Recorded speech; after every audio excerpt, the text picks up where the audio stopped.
Come on, you know what it is. Hey, it's on the Bywire. It's Dan Lewis. It is what it is. What day is it today? It's Tuesday, people. I'm vibes in. I'm feeling good. I hope you are too. Are you ready for today's roundup of the news that you know you can trust? Yes, this is brought to you by Bywire, the news channel that brings you the news you know you can trust. Sorry, I just had to say it twice. I love it. I love the vibe, man. Real talk, people. What's good? What's happening? Today we've got a lot going on. Let me just get straight into it for you. There is so much going on. Oh, hold on, wait. I just need to check something with you. Have a look on your screen, right? You know, right around the screen right now. And have you pressed the like button? How about the follow button? Have you pressed that one? And oh, if you haven't already, head on over to the YouTube channel and hit that subscribe button. Dano, you need them notifications when man's going live Monday to Thursday at 9 p.m. Trust me. There's also some other lit content on there too. Hasn't been done by me, so I can't really say too tough, but you know, it's from Bywire, so it's the stuff you know you can trust. Come on. Now, cool. That's done. Let's get into the vibe. Let's get into the thing. Let's just have a look, because it has been a hot day for the Tories as they continue to tear themselves apart and lie to the nation. Yes, can you believe it? Tories are lying.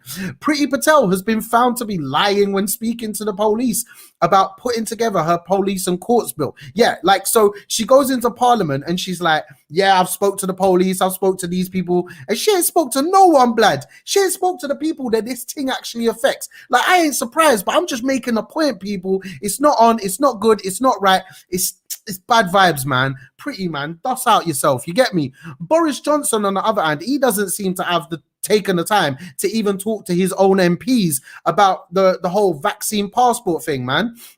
He's also lied to the nation about last autumn's lockdown. Like, we knew he was lying. We know he's lying, but when they get found out, you have to make a deal of it, because there's people out there that do not believe that the Tories lie. They're like, no, well, all politicians lie. But when they're lying to you, about you know, your rights, about what you're able to do and not do in this country that you live, that you pay taxes in, you know, people have to know this stuff. It's unacceptable the way they've gone on, especially during an international pandemic. It is disgusting. Now, it's funny that, like, Boris thought that he could trust Cummins, because who would trust that guy, honestly? Like, if someone can be such a rat and self-serving, like, why would you think they would not eventually turn on you as well, especially if they ain't getting their way? I mean, like, it would take some common sense, I suppose, and well, that's what's lacking with these guys, isn't it? And I suppose most Tories are just as self-serving as Cummins, aren't they? Like, Boris's whole aim in everything he does is about himself and what he gets out of the world. So why would he be bothered about someone else who cares about themselves? He's just going to follow the whole thing. At every stage in these people's careers, they look for how any situation can benefit themselves and themselves only. That is it. It is all about numero uno, brother. That's all they're thinking about. Like, even when they do good, right? It's to help themselves win in elections or make friends with people that will benefit them. You know, the environment, they're not bothered while fossil fuels make them money. War, they benefit from selling weapons. The NHS, they benefit from private healthcare companies, the lobbyists, and also it's less responsibility for them if the NHS isn't under their control. Do you know what I mean? Now, saying that, even if they do good, they end up not actually following through, like the whole U-turn thing all the time. Like, it's just, honestly, man, real talk. They have got one thing on their side, and that is an enemy of the people. And that enemy of the people is the mainstream media. They literally fool people into thinking that the media, that themselves as the media, are their friends. Now, let's look back. You know, the majority of mainstream media platforms are owned by friends of the Tories. So why would they not do something to help them out? Because it serves their interests, right? You get where I'm going. Now, it's a system where the media can have a hand on everything that goes on. They rally the people against the government when they aren't happy and rally them to vote for them when they are. Just look at 1997 when the papers backed Blair. He got an outstanding vote of confidence from the public. And, well, I don't need to go through the Blair years. And it's just the same for 2019 when Boris won that election. It was the media that did it. it was the media that got the people out there and voted for him and told them that the opposition, well, it was just more lies, really, wasn't it? Let's be honest. There was honesty over lies, eh? Now, what is there to gain from a media that tell you to vote for the same people that are not willing to protect you from deadly viruses, not willing to give you decent access to healthcare, are willing to let our children starve? Not ever has anyone or will anyone give me a good reason to vote for these corrupt, evil, nasty, bowel of the earth cretins. Trust me.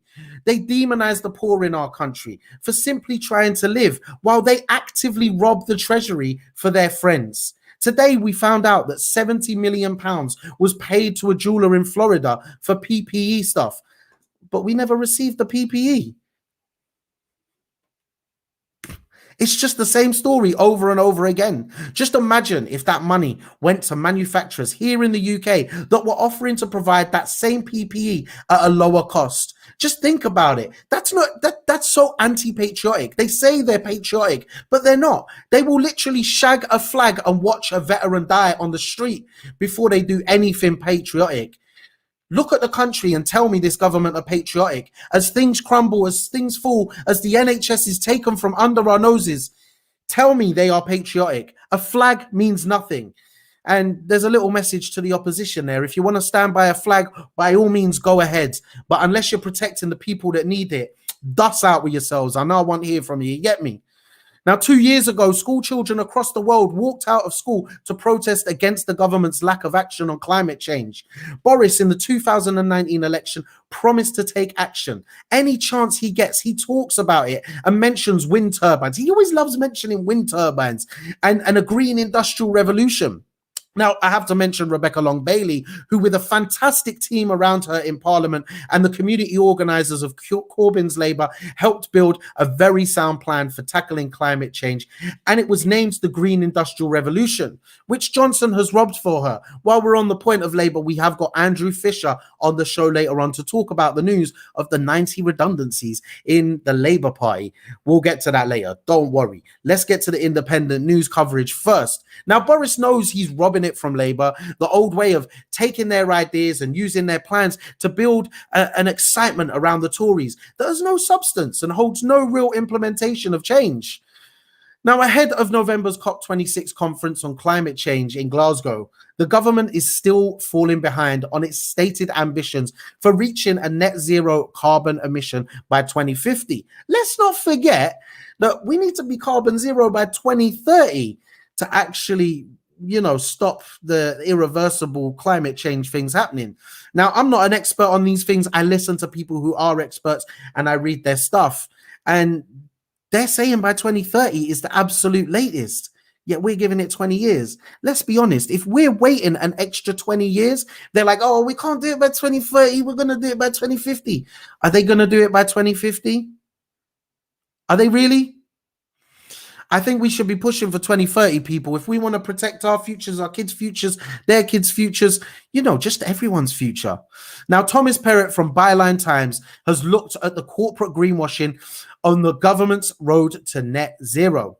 It has become clearer than ever that the government are doing nothing to reach net zero. We keep hearing carbon neutral, and then they're like lower carbon, and then they're like a carbon less. They changed the word so slightly that you know where they're going. These big companies that are telling you they're reducing their carbon footprint are advertising to you with the help of the mainstream media and this useless government that they are taking steps to reduce their carbon emissions.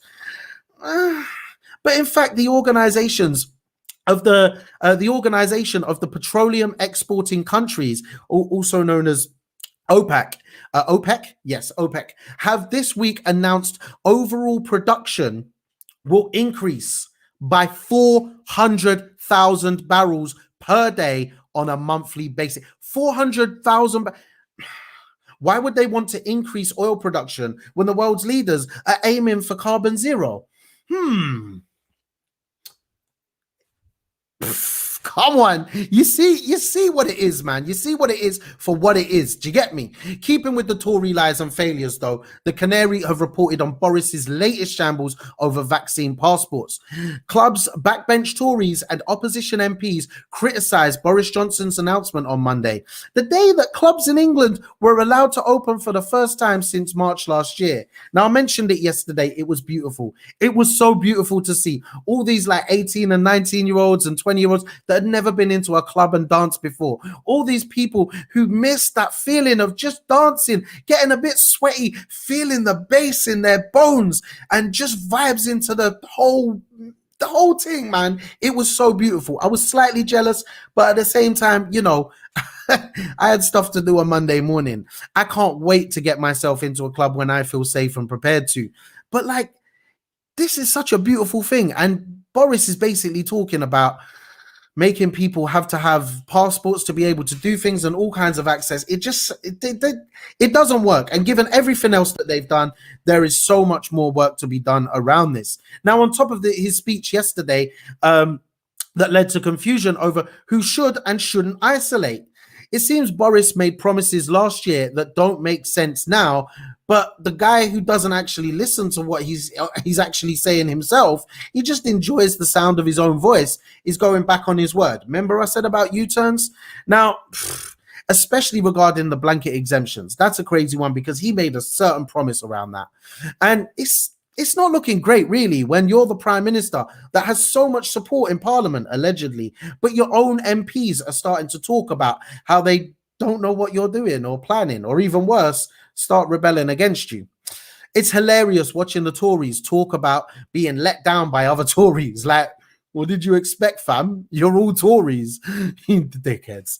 Anyway, a few other headlines that we should definitely be taking note of from our independent news partners include Union News, where Tim Lazard has covered the strong response to the government's national food strategy from the Bakers Food and Allied Workers Union.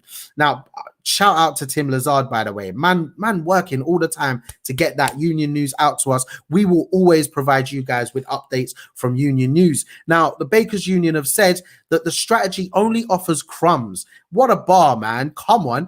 Like, their words were, we won't sit back while people are struggling to survive, and the campaign for the right to food to be enshrined in law will only grow and until we end the scandal of food poverty.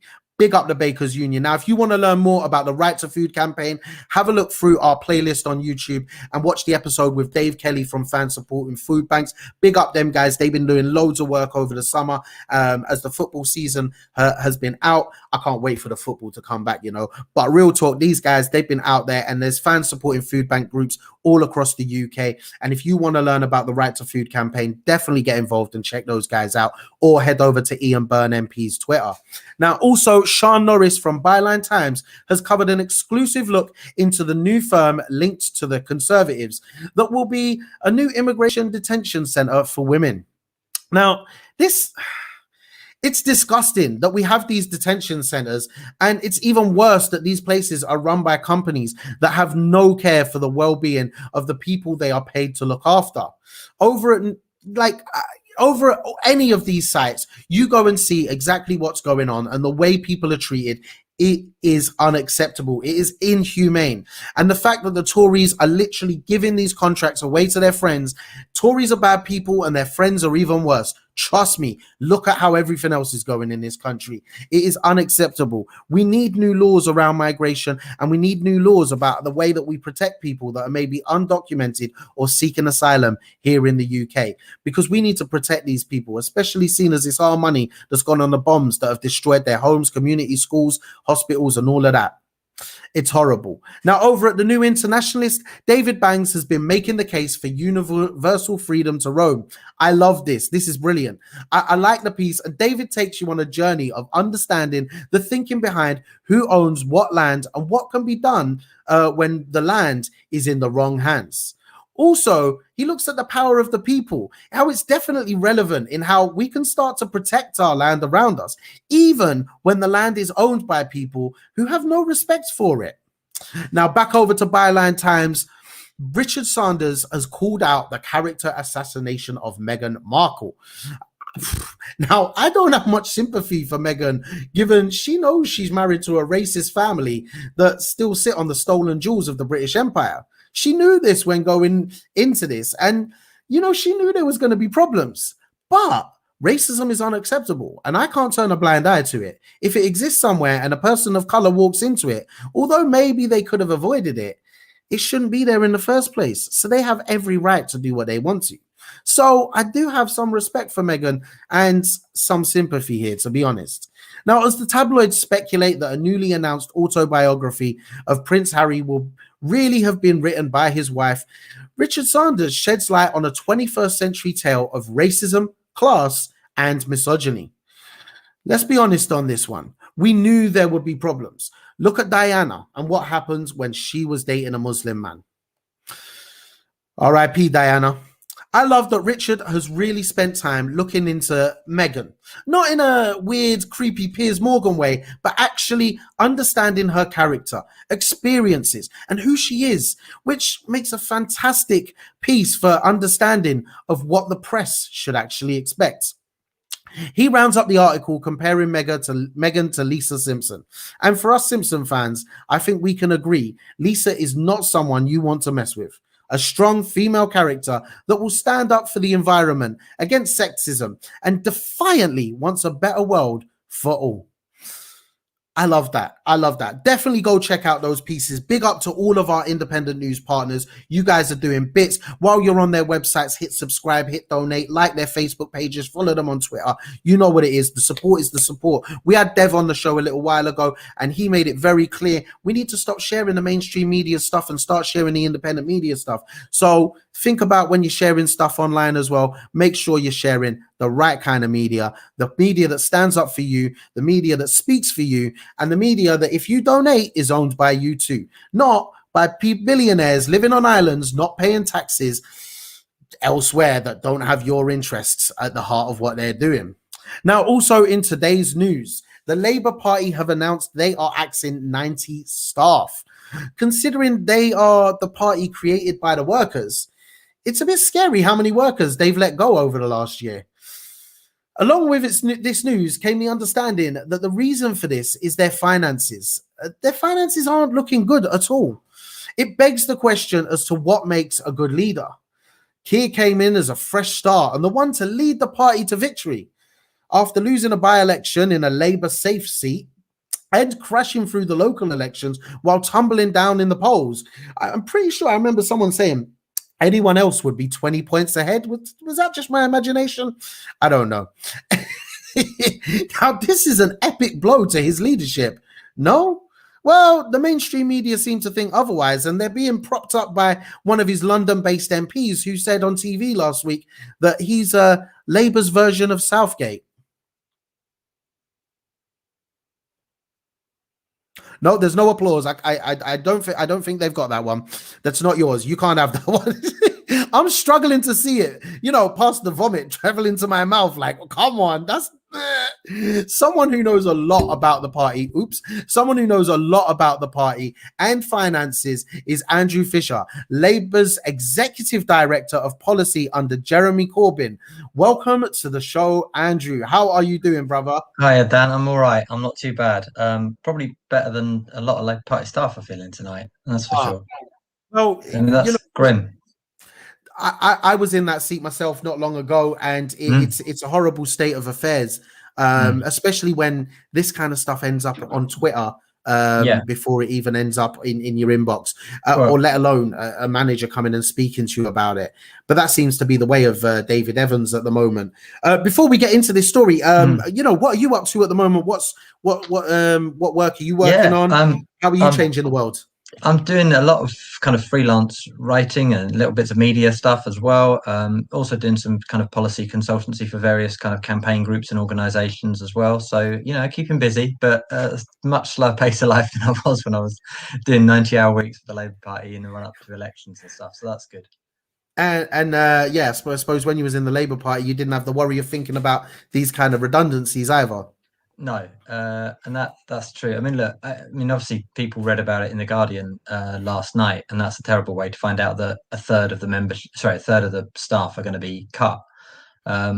90 redundancies is a huge amount. And they've said today they're going to try for voluntary, but if not, they will go compulsory, which is a really bad take from the Labour Party that at the moment, is campaigning, well, not very much campaigning, but it says it's against fire and rehire. Well, the only thing worse than fire and rehire is fire without the rehire, to be honest. And that's what they're doing. I don't see how they've got a leg to stand on that, that especially in the way they're conducting themselves as well internally. From what I hear today, there was a meeting where the General Secretary and the head of HR spoke for 18 minutes and didn't take questions. I mean, when you've read about your own redundancy in the press, to then not have somebody who will answer questions on it and just speak at you for 18 minutes over Zoom or whatever, I think it's pretty poor.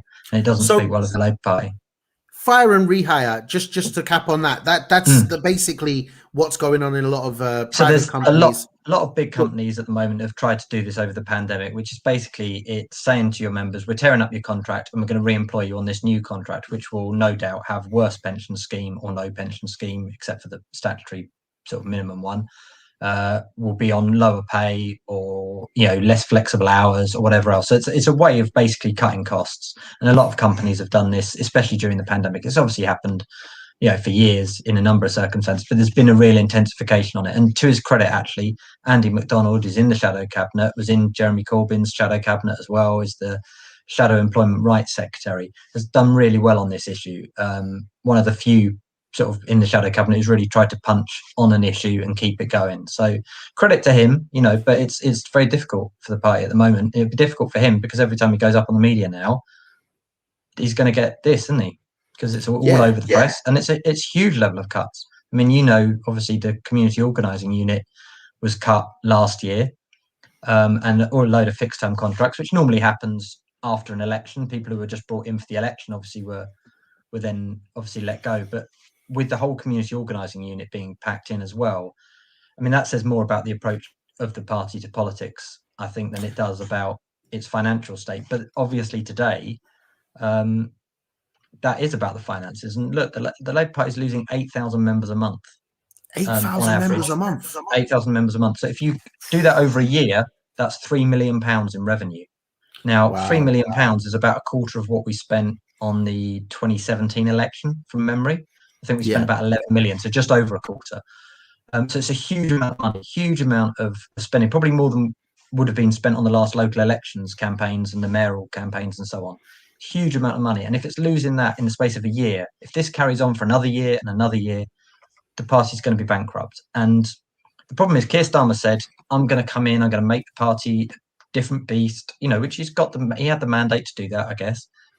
He said, the big donors are going to come back. That was, given to the Observer that, all these big donors were going to return, and they haven't. And the thing is, this is the political mistake he's made, which has now caused financial mistakes, and is now causing real hardship, in people's lives once the redundancies start happening. And it's this. New Labour attracted big donors because it was obvious it was going to go into government. New Labour inherited a 20-point lead from John Smith. The Tories were imploding.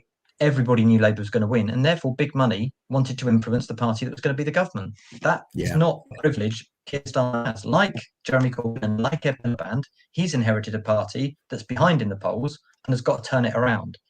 And there seems to be this very cautious strategy that seems to think if you just play it safe, you'll glide into government. Well, that ain't going to happen. And I think he's got his tactics completely wrong. The big donors haven't come back. The members have been alienated by the kind of lack of fight, the lack of urgency, the lack of sort of any, real sort of campaigning, actually. What does Labour stand for? That is the big question. And it's not been answered by Keir. One of the things that's come out today in the on Twitter, basically, one of your former colleagues, actually, Matt Zarb Cousins, has said that there's some external jobs going to deal with the complaints, likely, as they keep saying, it's anti-Semitism complaints, and for so many people who supported Keir and were against the previous leader, Jeremy Corbyn, they said that the party was going in the wrong direction. They couldn't support the party, and that one of the reasons David Evans, the General Secretary of the Labour Party, said today was because of the amount of money they've spent on dealing with anti-Semitism complaints. Alongside that, today, a Labour's a National Executive Committee meeting where basically, for those who don't know, it's different people representing different groups within the party come together to talk about how the party works, have agreed that on a majority vote, that is, not all of them have agreed, that they're also going to expel around 8 different groups. Is it 4 different groups from the party that include about 1,000 odd members each as well? I think it's 1,000 members in total, to be honest, from what I've seen. But thank you. How does this work? How does strategically, like you're talking about, elections, and there could be the potential of a snap election in the next 2 years, given the way that Boris is going. How does this? What do you think Keir and David are looking at doing? What do you think this can do to benefit the party and improve things, given that there's still these anti-Semitism complaints allegedly that they said they haven't dealt with and that they're spending money on? The fact that they said that people didn't like Jeremy Corbyn, even though he had all these thousands of members that are now left and being expelled. Where does it leave the Labour Party? What part of the political geographical landscape are they going to grab, do you think? Is there anyone left out there that they can attract to support them? I don't think expelling groups on the left, however weird or however much they might not like them, is going to attract anyone to vote Labour. It just makes people think Labour's fighting amongst itself and only interested in talking to itself. So I don't think that's going to help win votes. In fact, it's probably going to drive people away. I mean, Neil Kinnock spent a large portion of the 80s arguing with the NUM, with Militant, with Labour councils up and down the country, including then rebels like David Blunkett, and it didn't provide an electoral recipe for success for him. But I don't understand what this thing about backlog of complaints is, because if that's as I understood it when I left in December, and I dealt with policy, external facing policy, public policy that you do in government, not the internal policies of the party. But my understanding was when I left in December 2019, there was no backlog of complaints anymore. That had been cleared. So I don't understand why there's this massive backlog of complaints that they're now bringing in 50 agency staff to deal with at the same time as making 90 permanent redundancies, which would get my back up if I was one of those 90 people, being earmarked for redundancy. But I don't understand what they've been doing the last 15 months. I mean, there's been a pandemic on. The Labour Party hasn't been out there campaigning, doing loads of digital stuff or lots of other things that anyone's noticed. So what have they been doing? I don't understand it. I think there's something, it just feels very like complete maladministration. But yeah, you're right. There's going to be this huge bureaucratic thing now if you're going to prescribe these groups, most of which are people outside the Labour Party, from what I can tell. I mean, I hadn't heard of a couple of them, to be honest. I had to look them up today when I was doing politics. I was like, who? What? Never heard of you. But they won't have their membership lists handed over to the Labour Party. I mean, there's probably data protection issues if they did. So how is the Labour Party going to do this? It's going to be a huge bureaucratic exercise on driving out a few dozen people who are irritating, probably, and probably catching a few people who maybe liked a post they did on Facebook or something, who probably don't know any better, or probably were perfectly legit in liking a particular Facebook post. Maybe not, I don't know. But is it going to be this? I don't know. And I just think the party's just got a complete lack of focus. It doesn't know what it's campaigning for. It doesn't seem to know where it stands on key issues. I mean, the day before the rules all changed on Monday, Labour hadn't really said a word about it. It wasn't clear on the Sunday political shows where it stood. And then on Monday, the day it's already happened, Keir Starmer then makes a speech saying it's a bad thing. It's like, if you think it's a bad thing, say that a week in advance, say it a month in advance. It's happening. 19th of July hasn't been some date that was pulled out of Boris Johnson's head a week before. There's been time. If you were against it, say it. And there's so many issues like that where Labour just doesn't seem to have a clear line, doesn't seem to understand how to communicate its ideas until very late. It's very irritating being a member at the moment. I found it quite frustrating watching Keir in Blackpool speaking to people, like, absolutely fine, go out and speak to people who aren't Labour Party supporters. Now, myself as someone who was a community organizer for the party, my job was to go out and find people that weren't Labour Party members, or weren't naturally Labour Party members or supporters, and bring them to events. And several times we did do that across the Northwest, well, across the UK. You know, some of the colleagues on there, absolutely fantastic work that they did to bring people that maybe had lost faith in Labour for whatever reason. A lot of the time issues came up around the Iraq war, and you know, specifically a lot of people, when Gordon Brown invited Margaret Thatcher to number 10 Downing Street when he was there, many people just could not handle that and left the party. And over time, you know, under Jeremy's leadership, we were bringing those people into the party, and we were speaking to those people, and they had things to say that was hard to hear.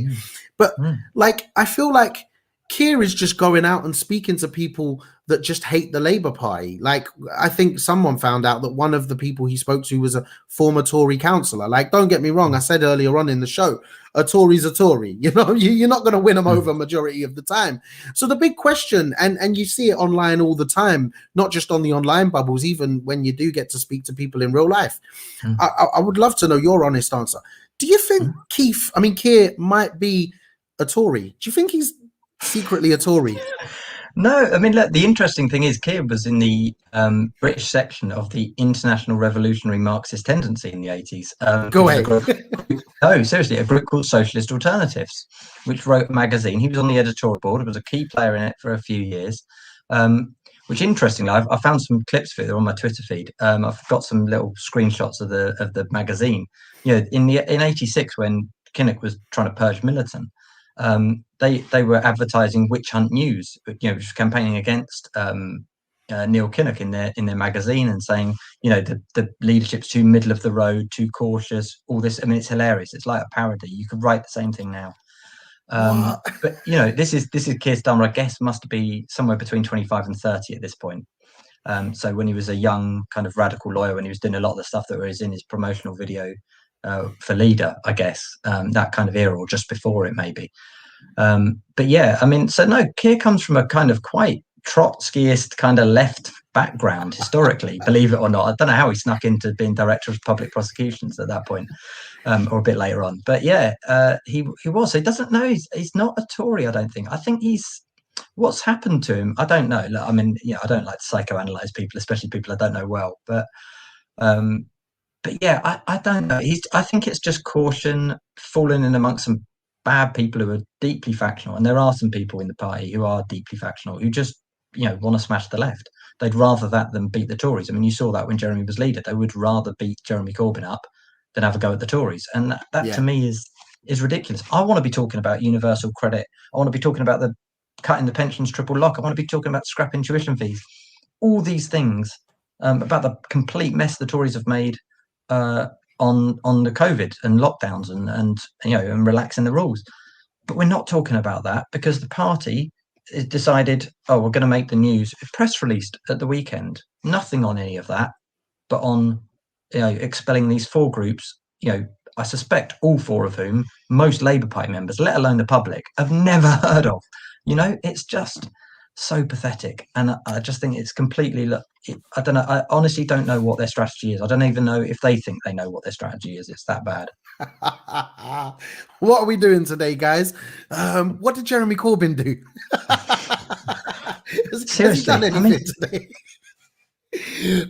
This is the point for me. I would rather spend this show talking about the government and what the government are doing right or what they're doing wrong, and actually helping people understand the navigation of politics in the Westminster bubble, rather than talking about what's happening at Labour's HQ.